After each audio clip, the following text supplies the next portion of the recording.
నారా రోహిత్ కొత్త Telugu cinema Sundarakanda release అయి నిన్న ఆదివారంతో 5 రోజులు కంప్లీట్ అయింది. ఈ సినిమా బుధవారం ఆగస్టు 27న వినాయక చవితి రోజు రిలీజ్ అయింది. ఇక ఈ 5 రోజుల గ్రాస్ కలెక్షన్స్ చూస్తే తెలుగు రాష్ట్రాల్లో ఈ సినిమా 3 కోట్లు గ్రాస్ కలెక్ట్ చేస్తే కర్ణాటక అండ్ ఓవర్సీస్ నుంచి మరో 1 కోటి గ్రాస్ వచ్చింది. అలా టోటల్గా 5 రోజుల్లో 4 కోట్ల గ్రాస్ అయితే కలెక్ట్ చేసింది.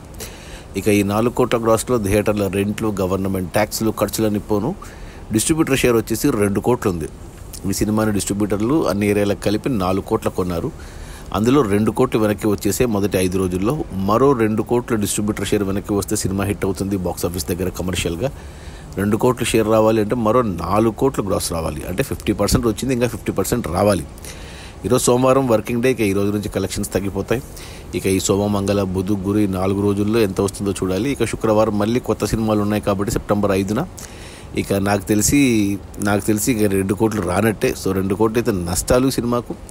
So 50% recovery, 50% losses. నారా రోహిత్కి కంబ్యాక్స్ మూవీ అవుతుంది అనుకున్నారు కానీ బట్ సినిమా అయితే నేను చూడలేదు. ఇంకా రివ్యూస్ అన్నీ బాగానే వచ్చాయి పాజిటివ్గానే. బట్ ఈ వీకెండ్లో మలయాళ డబ్బింగ్ సినిమా కొత్త లోక చాప్టర్ 1 చంద్ర, ఆ సినిమా డామినేట్ చేసింది కలెక్షన్స్ పరంగా తెలుగులో కూడా.